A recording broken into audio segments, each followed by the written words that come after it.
اللہ اللہ الحمدللہ رب العالمین، اللہم صلی علی محمد وعلی آل محمد وعلی اصحاب محمد۔ الحمدللہ آج پارہ نمبر 9 ہم نے ختم کر لیا ہے۔ اب اس کا ہم خلاصہ پڑھنے جا رہے ہیں۔ قوم کے بڑے سردار یا بڑے آدمی کہنے لگے کہ شعیب، یا تو ہمارے مذہب پر آ جاؤ ورنہ ہم تمہیں اور تمہارے ماننے والوں کو شہر سے نکال دیں گے۔ یہ حضرت شعیب علیہ السلام کا ذکر آ رہا ہے، جو کہ سورہ اعراف کے اندر پارہ نمبر 8 کے اندر بھی ہم نے پڑھا یا اس کے آخر میں پڑھا۔ اب یہ پارہ نمبر 9 کے اندر بھی اسی کا تسلسل ہے۔ اور تمہارے ماننے والوں کو شہر سے نکال دیں گے۔ انہوں نے فرمایا ہمارا بھروسہ اللہ پر ہے اور وہ بہتر فیصلہ کرنے والا ہے۔ بھونچال کی صورت میں عذاب الہی آیا اور منکرین حق اپنے گھروں میں اوندھے پڑے رہ گئے، یعنی اللہ کا عذاب آ گیا ان پہ۔ پھر دوسرے رکوع کے اندر منکر بستیوں کا انجام ہے، اس کا ذکر ہے کہ ہم نے جب کبھی کسی بستی پر کوئی نبی بھیجا، اس بستی کے منکروں کو اور بدبختوں کو نقصان میں مبتلا کیا تاکہ سرکشی سے باز آئیں اور عاجزی اختیار کریں۔ پھر ہم نے مصیبت راحت سے بدل دی۔ جب وہ خوشحالیوں میں بڑھ گئے تو اچانک اللہ کے عذاب کی پکڑ میں آ گئے۔ اگر ان بستیوں کے لوگ ایمان لے آتے اور برائیوں سے بچتے تو ان پر آسمان و زمین سے برکتوں کے دروازے کھل جاتے۔ بغور ہوش اللہ نے فرمایا ان کو کہ سن لو کہ کیا شہر کے بسنے والوں کو اس بات سے امان مل گئی ہے کہ ہمارا عذاب راتوں رات یا دن دہاڑے آ جائے؟ کیا وہ اللہ کی مخفی تدبیروں سے بے خوف ہو گئے ہیں؟ یاد رکھو اللہ کی تدبیریں جو مخفی تدبیروں سے تباہ ہونے والے ہی بے خوف ہوا کرتے ہیں۔ تیسرے رکوع کے اندر بنی اسرائیل میں حضرت موسیٰ علیہ السلام کی آمد کا ذکر ہے۔ پہلی قوموں کے پاس رسول آئے مگر انہوں نے پیغمبروں کو جھٹلایا اور اپنے عہد پر قائم نہ رہے، اور ان میں سے تو یکسر بد کردار اور نافرمان تھے۔ پھر ہم نے موسیٰ علیہ السلام کو فرعون اور اس کے درباریوں کے پاس بھیجا، انہوں نے ہمارے نبی کو جھٹلایا۔ ان کا عبرتناک انجام بھی دیکھنے کے قابل ہے۔ موسیٰ نے فرعون کے سامنے دو ٹوک بات کی کہ میں اللہ کا رسول ہوں، مجھے مان لو اور میرے ساتھ بنی اسرائیل کو بھیج دو۔ اس نے نبوت کا نشان مانگا، یعنی فرعون نے۔ آپ نے لاٹھی پھینکی، وہ اژدہا بن گئی، اور ہاتھ گریبان میں ڈال کر نکالا تو وہ چمکنے لگا۔ اگلے رکوع کے اندر فرعون کے دربار میں جادوگروں پر حضرت موسیٰ کی فتح کا بیان آ رہا ہے۔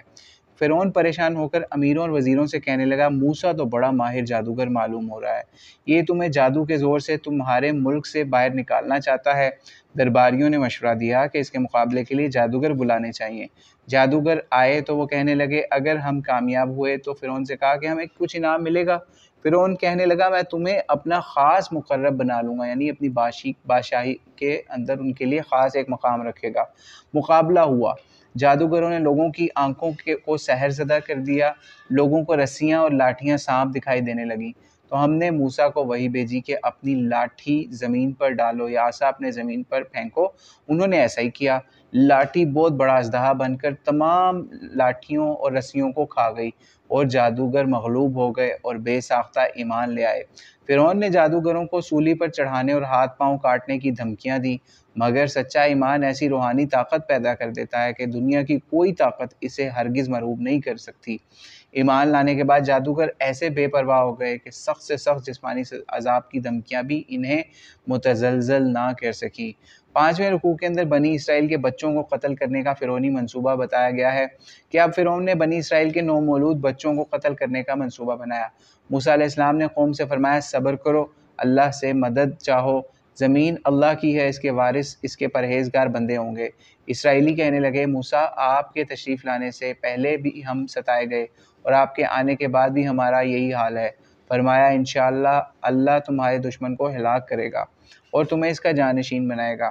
6ویں رکوع کے اندر آل فرعون پر عذاب الہی اور بنی اسرائیل کے انعامات کا ذکر ہے۔ فرمایا ہم نے آل فرعون کو اس طرح کی مصیبتوں میں گرفتار کیا، جب وہ کسی مصیبت میں گرفتار ہوتے تو موسیٰ علیہ السلام سے دعائیں کرواتے، بنی اسرائیل کو آزاد کر دینے کے وعدے کرتے، مگر تکلیف دور ہونے کے بعد پھر غداری کرتے۔ بالآخر اللہ نے ان کو سمندر میں غرق کر دیا اور بے بس کمزور بنی اسرائیل کو ان کا وارث بنایا۔ اس طرح بنی اسرائیل پر اللہ جل شانہ کا پسندیدہ فرمان پورا ہو گیا۔ بنی اسرائیل سمندر پار ہوئے تو انہوں نے دیکھا وہاں کچھ لوگ بتوں پر مجاور بنے بیٹھے ہیں۔ بنی اسرائیل نے حضرت موسیٰ سے کہا اے موسیٰ ہمارے لیے بھی ایک کوئی معبود بنا دے جیسا ان لوگوں نے بنا رکھا ہے۔ انہوں نے کہا افسوس تم پر، یہ لوگ جس طریقے پر چل رہے ہیں وہ تباہ ہونے والا ہے، تم اللہ کی نعمتیں کیوں بھول گئے ہو؟ تم نے اتنی جلدی فرعون کی غلامی کے دن فراموش کر دیے، توف ہے تم پر۔ اگلے رکوع کے اندر موسیٰ علیہ السلام کو جلوہ خداوندی کا کوہ طور کے اوپر ذکر ہے۔ موسیٰ علیہ السلام کو کوہ طور پر 40 دن کے لیے اعتکاف کرنے کا حکم ہوا۔ وہ اپنے پیچھے اپنے بھائی ہارون کو نائب مقرر کر کے گئے۔ موسیٰ علیہ السلام رب کریم سے ہم کلام ہوئے تو انہوں نے اس سے جمال جہاں آرا کے مشاہدے کی درخواست کی، یعنی ان کا اللہ کا دیدار کرنے کی، مگر جب تجلی ہوئی تو موسیٰ بے ہوش ہو کر گر پڑے اور پہاڑ تجلی الہی سے ریزہ ریزہ ہو گیا۔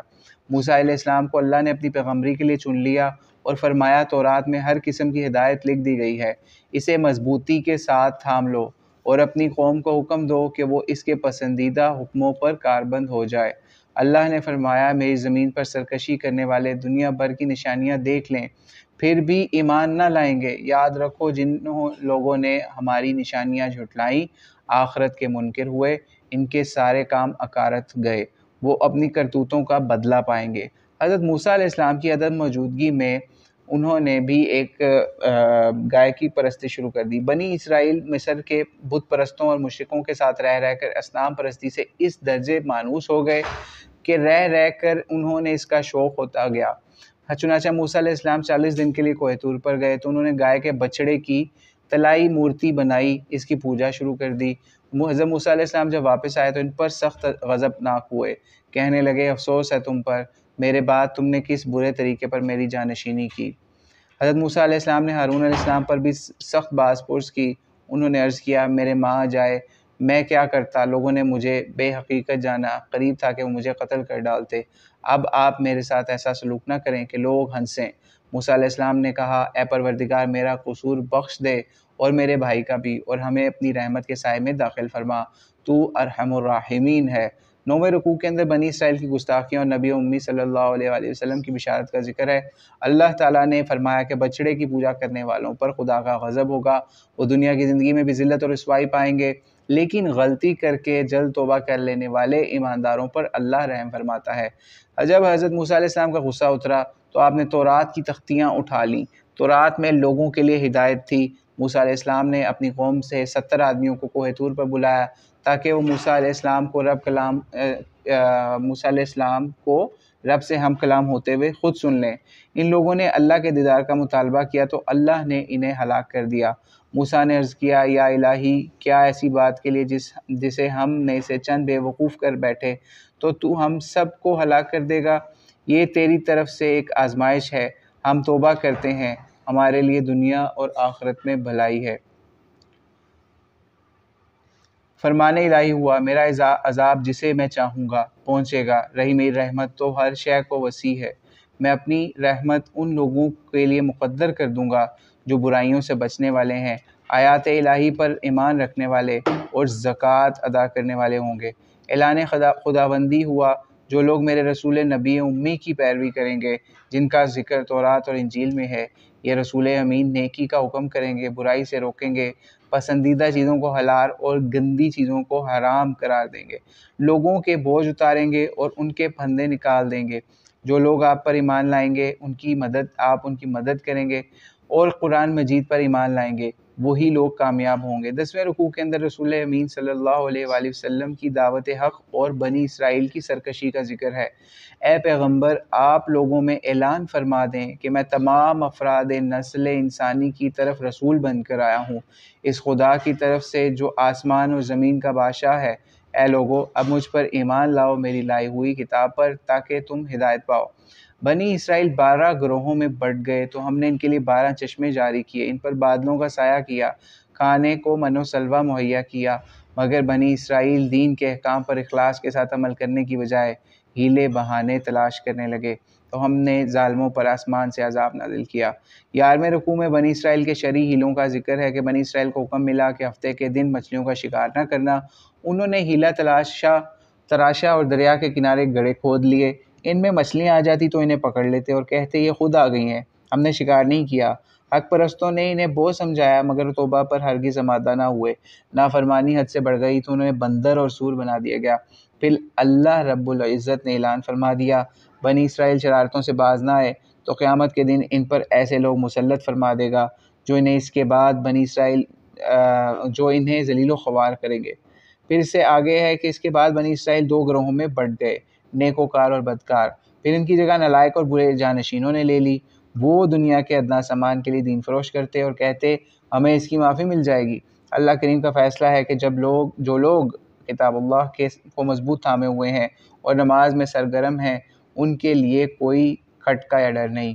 پھر اس کے بعد اگلے رکوع میں 12ویں رکوع کے اندر وعدہ الست اور اس کو بھول جانے والوں کا ذکر ہے کہ اللہ رب العزت کا ارشاد ہوا، اس کی ہستی کا اعتقاد ہر انسان کی فطرت میں موجود ہے۔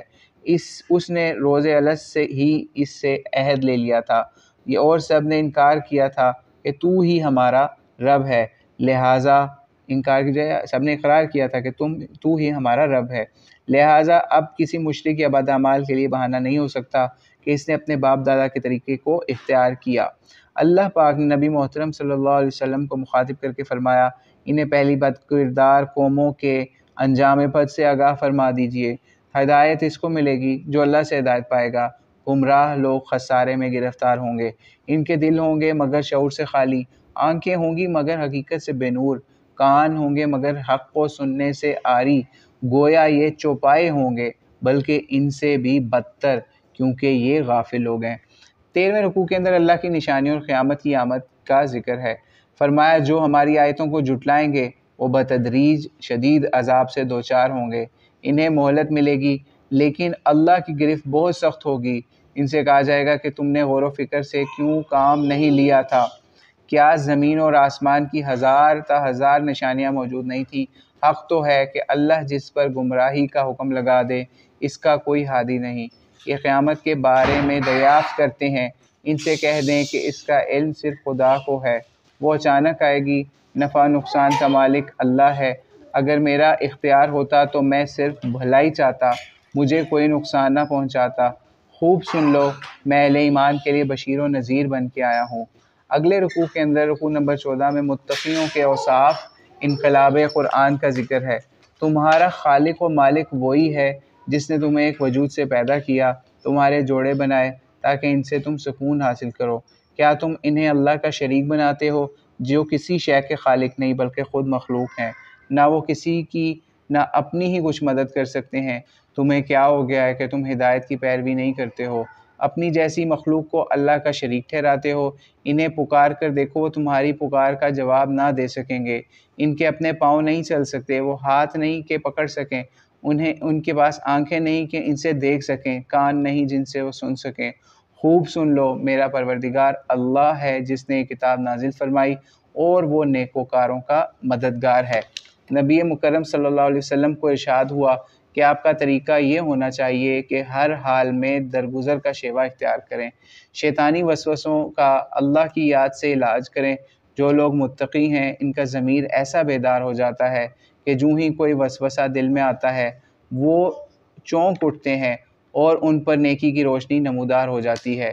کلام الہی کا جی لگا کر سننا بھی شیطانی وسوسوں کے اثرات کو دور کرتا ہے۔ قرآن عزیز بصیرتوں کا مجموعہ ہے، یہ ہدایت اور رحمت ہے مگر ان کے لیے جو یقین رکھتے ہیں۔ اے مومنو، جب قرآن پڑھا جائے تو پوری توجہ سے سنو اور چپ رہو تاکہ تم پر اللہ۔ سورہ کے آخر میں حضور علیہ السلام کو اور آپ کی وساطت سے قرآن کے ہر قاری کو ہدایت فرمائی کہ صبح و شام اپنے پروردگار کو یاد کیا کرو، دل ہی دل میں عز و نیاز سے ڈرتے ہوئے بھی اور زبان سے آہستہ آہستہ بغیر پکارے بھی۔ خبردار کسی وقت غافل نہ ہونا، اللہ والے بندگی حق سے کبھی نہیں تھکتے جھکتے، ہر دم اس کی پاکیزگی اور حمد و ثنا میں مشغول رہتے ہیں اور اس کے آگے سربسجود ہوتے ہیں۔ اگلی صورت یہاں پر شروع ہو رہی ہے سورۃ الانفال۔ سورۃ الانفال مکی صورت ہے۔ بسم اللہ الرحمن الرحیم۔ تبلیغ کا حق یہاں فرمایا گیا کہ ادا ہو چکا۔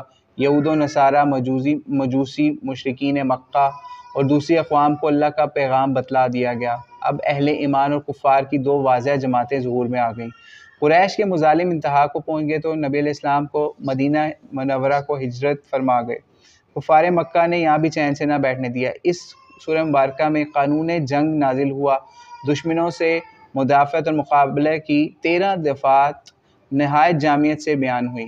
متعلقہ مسائل ان کے سوا ہیں، غزوہ بدر اور اس کے اہم واقعات سورہ کا خاص موضوع ہے۔ تو اس کا آغاز کرتے ہیں۔ سورہ مبارکہ کی ابتدا اس حکم سے ہو رہی ہے کہ راہ حق میں جہاد کرتے ہوئے جو مال غنیمت ہاتھ میں آئے وہ اللہ اور اس کے رسول کا ہے، یہ لوٹ کا مال نہیں جو جس کے ہاتھ پڑ گیا اس کا ہو جائے، بلکہ سب کچھ رسول اللہ صلی اللہ علیہ وسلم کے سامنے پیش کرنا ہے۔ ایمان والوں کو حکم ہوا کہ ہر حال میں اللہ سے ڈرتے رہو، آپس میں صلح صفائی کے ساتھ رہو، اللہ اور رسول کا کہا مانو۔ سچے مومن وہ ہیں جو اللہ کا نام سنتے ہیں تو ان کے دل دہل جاتے ہیں، قرآن مجید سنتے ہیں تو ان کے ایمان میں اضافہ ہو جاتا ہے، اللہ پر بھروسہ رکھتے ہیں، نماز قائم کرتے ہیں اور اللہ کے دیے ہوئے میں سے خرچ کرتے ہیں۔ ارشاد ہوتا ہے، وہ وقت یاد کرو جب مسلمان کافروں کے مقابل جہاد کے لیے نکلے، مسلمانوں پر یہ بات واضح نہ تھی کہ لڑائی پہ قریش کی باقاعدہ فوج سے ہوگی جو تجارتی قافلے کی حفاظت کا بہانہ بنا کر مدینہ پر حملہ کرنا چاہتی ہے، لیکن وہ فوج کے مقابل سے ڈرتے رہے۔ ان کی خواہش تھی کہ ہمارا مقابلہ ابو سفیان کے قافلے سے ہو جائے، جبکہ اللہ اور اس کا رسول ان کا یہ منشا یہ تھا کہ حق و باطل کا معرکہ ہو جس میں حق کا بول بالا ہو اور باطل کا زور ٹوٹ جائے۔ فرمایا، یاد کرو تم اپنے رب سے غیبی امداد کے لیے فریاد کر رہے تھے، اللہ نے تمہاری مدد کے لیے 1000 فرشتے بھیج دیے، اور فرمایا یہ سب تمہارے اطمینان کے لیے ہے، اصل مدد تو اللہ ہی کی طرف سے ہے۔ اگلے رکوع کے اندر، رکوع نمبر 16 کے اندر غزوہ بدر میں نصرت الہی کا ذکر آ رہا ہے۔ فرمایا، یاد کرو ہم نے عین میدان جنگ میں تم پر غنودگی طاری کر دی تاکہ تم تازہ دم ہو جاؤ، آسمان سے تم پر پانی برسا دیا تاکہ تم نہا دھو لو، اور ریتلے میدان میں تمہارے قدم جم جائیں۔ فرشتوں کو کہا گیا کہ مومنوں کے قدم جمائے رکھو، میری نصرت بھی تمہارے ساتھ ہے۔ یہ ساری کارروائی ان کے خلاف تھی جنہوں نے اللہ اور رسول علیہ الصلوۃ والسلام کی مخالفت کی تھی۔ ایسے لوگ یقیناً سخت عذاب کے مستحق ہوئے۔ ایمان والو، کافروں سے مقابلہ ہو تو ڈٹ جاؤ، میدان جنگ سے بلا ضرورت پیچھے ہٹنے والے غضب خدا کے مستحق ہوتے ہیں۔ میدان بدر میں کافروں کو تم نے قتل کرنا تھا، ان کو اللہ نے جہنم رسید کیا۔ رسول خدا کے ہاتھوں کی پھینکی ہوئی مٹی خدا نے کافروں کی آنکھوں میں ڈال دی۔ اے کافروں، تم بدر میں جس حقیقت کو دیکھ چکے ہو اس کو حرف آخر نہ سمجھو، تم نے آئندہ بھی ایسی حرکت کی تو پھر بھی تمہارا یہی حشر ہوگا۔ تمہاری کثرت تعداد تو تمہیں اللہ کی گرفت سے نہ بچا سکے گی، اللہ تعالیٰ کی مدد تو مومنوں کے ہی ساتھ ہے۔ 70ویں رکوع کے اندر میں فرمایا گیا کہ اللہ نے تمہاری کمزوری کو قوت میں کیسے بدل دیا۔ مسلمانوں، اللہ اور رسول کا کہا مانو اور ان لوگوں کی طرح نہ ہو جاؤ جنہوں نے زبان سے تو کہا ہم نے سن لیا ہے، مگر حقیقت یہ تھی کہ وہ سنتے نہ تھے۔ ایسے لوگ خدا کے نزدیک بدترین حیوان یا جانور ہیں، یہ لوگ ہر خیر سے محروم ہیں، ورنہ ان کو اللہ تعالیٰ ضرور سنوا دیتا۔ اے ایمان والو، جب اللہ اور اس کے رسول کوئی حکم دیں تو اسے قبول کر لو۔ رسول اللہ اسلام کی دعوت تمہارے لیے روح کی زندگی کی دعوت ہے، اسے فوراً قبول کر لو۔